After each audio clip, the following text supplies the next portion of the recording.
لا سمح الله، فلان روائي سمح الله، الآخر كذا الآخر كذا، يعني دائما في حلم عند هذا المختص في أي عمل، يعني له من نفسه مأربة كما يقولون. يعني ألا تتشهين أن يكون لك مثلا منحوتة معينة في ساحة من ساحات هذا الوطن؟ سؤال كبير. بدك الفرصة.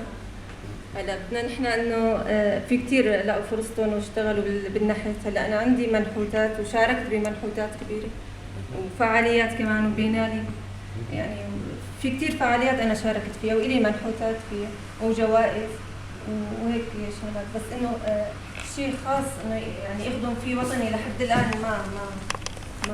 ما تحقق. لا ما تحقق. يعني أنا من فلسطين المحتلة منذ عام 1948، أتمنى في يوم من الأيام حبيبي ولدت في مخيم قريب من دمشق اسمه مخيم خالد الشيخ، أنا أصغر عن نفسي عن حالي، بس أنا بدي أصل لنقطة معينة. يا ترى يعني لو كان لي قرية قريبة جدا وفي متناول اليد وأستطيع أن أصل إليها لهيأت لها كل ما يمكن أن يفكر به إنسان أن يهيئه. يا ترى مثلا أنت تقيمين في قرية معينة أو في بس من القرية التي تنتمي؟ مكرم. طب ألا تستحق الفرق؟ فوقاني ولا تحتاني؟ شوف أستاذ فايد، يعني إيش رأيكم نتآمر على صديقتنا الفنانة بمسألة أن يكون لها أول عمل تطوعي ذاتي في قريتها، وإنه كلنا بعد مثلا 6 أشهر أو سنة نروح نزوره ونعمل هيك ضوضاء ونعمل كذا، وتكون بمثابة تجربة أولى، خطوة أولى على أن يكون الجمال من مسقط الرأس ومن ثم يأخذ مجد خلوده كنجمة الصباح. يا ريت وخاصة إنه في إلي أخوات وأخوة فنانين. يا ريت أقول لك نحن 6 فنانين ما في فرصة، فعلا ما في فرصة، غير إنه بمسابقات. أنا غير بالمسابقات مالي حظ. خلص حددي يوم نحن طالعين. أحب مفيدة مفيدة أم لأطفال مشاكسين وأسمائهم مميزة، يعني خلي تحكي عن أولادها. بدك أسماء أولاد؟ لا احنا ما بدنا أسماء أولاد. لا معلش، أعطيني اسم جوزك بالأول بعدين. احكي لنا عن شغلهم، معلش احكي لنا أثرهم في اللوحة أو في المنحوتة أو فرقنا بمشاغبين ومشاغبين، ماري، يائي، يوشع، هذه أسماء.